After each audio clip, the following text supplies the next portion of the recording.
c'est tous les jours de manche. Et Arnaud Demanche est avec nous. Yes. Bonjour Arnaud. It is everyday Dimanche. Hello everybody. Welcome to Apolline Morning. Ce matin, c'est l'élection américaine.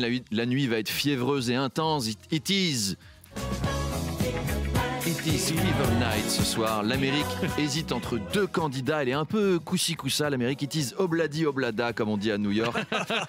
Le sujet concerne particulièrement Mathieu Béliard, qui est franco-américain. Mathieu, nos auditeurs ne le savent peut-être pas, mais vous êtes né à Boston, dans le Massachusetts, et vous avez eu votre première partie de vie aux États-Unis. On vous connaît là-bas, puisque vous avez été l'un des Backstreet Boys. Première jeunesse. Voilà, on l'entend chanter là.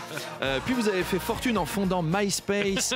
Vous avez dirigé l'équipe de hockey sur glace des Boston Penguins avant de revenir en France. Ça y va bien. Vous avez fait une grande carrière dans les médias avant d'essayer de remonter un boys band avec Charles Magnin et Manu Le Chip. Bon, j'ai extrapolé un tout petit peu. Projet en cours. Vous êtes américain, quoi. Cette élection est cruciale pour le monde. Est-ce que Trump va gagner ou est-ce qu'il va seulement dire qu'il va gagner? L'Europe est inquiète, ça nous arrangerait pas, un zinzin mégalo à la Maison-Blanche, on connaît, on en a déjà un à l'Élysée. Je compare pas Trump et Macron, hein. Trump, il aura du pouvoir, lui.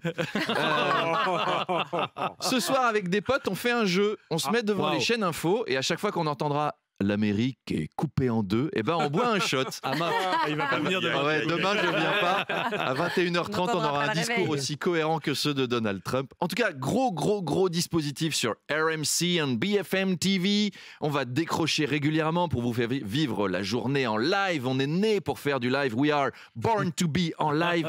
Et tenez Mathieu, priorité au direct car on me dit que Joe Biden est dans l'isoloir. Mais où est le bulletin à mon nom? C'est qui cette Kamala Harris? Et pourquoi il y a du papier mais il n'y a pas de chasse d'eau dans les toilettes? Ça y est, j'ai fini. Pourquoi tout le monde me filme?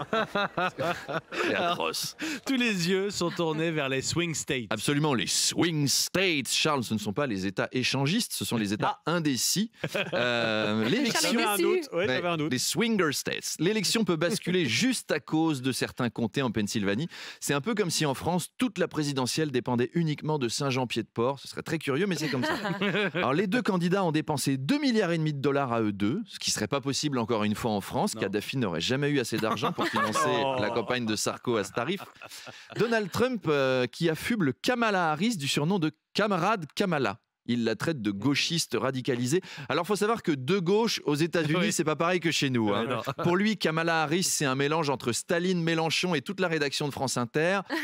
Pour nous, Kamala Harris, c'est Xavier Bertrand qui a changé de sexe. Vous voyez, c'est un peu c'est LR gentil, quoi. Les États-Unis redoutent une ingérence russe lors des élections. Oui, justement, Mathieu, ça bouge à Washington. It moves your body in Washington, D.C. On me dit que Vladimir Poutine va voter. Sorry, sir. Vous êtes américain? Da. Pourquoi vous avez 5000 enveloppes? Procuration. C'est de l'ingérence, de l'ingérence. Oui, comme on dit. C'est le début ce matin à l'Assemblée nationale. On revient en France, je crois. Des débats sur les dépenses de l'État. Oui, ça commence. Alors, il n'y a plus un seul journaliste à Paris pour surveiller les députés parce qu'ils sont tous aux USA. Donc, l'Assemblée nationale sans les médias sur le dos. Ça va être le Club Med. Hein. S'ils veulent se voter une augmentation de salaire en loose day, c'est le moment ou jamais. Il n'y a pas de témoin. Ça va être YOLO, pas de cravate, tout le monde en jogging, en look député LFI. Ça va être comme nous à l'école, le dernier jour avant les vacances. Vous savez, quand tout le monde amenait un jeu de société, là, ce sera pareil. Monopoly chez les LR. J'achète la rue de la Paix, j'augmente les loyers de 20%. Allez hop, on s'emmerde pas. Chez les macronistes, Elisabeth a pris son 1000 bornes. Au RN, on joue au Cluedo. Mais qui a assassiné Mohamed avec un chandelier qu'on lui donne la Légion d'honneur?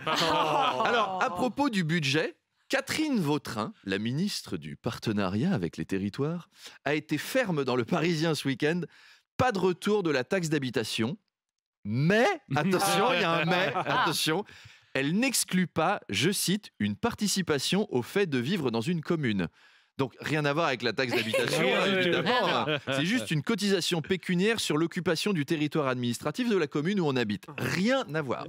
Vous savez, dans les couloirs, Charles me disait... J'aime bien. C'est comme dire à sa femme, je te promets de ne pas te tromper, mais je n'exclus pas une participation régulière de mon appareil reproducteur sur le territoire communal afin d'augmenter le bonheur du voisinage. C'est de la triche. Allez, À demain. Goodbye, everybody.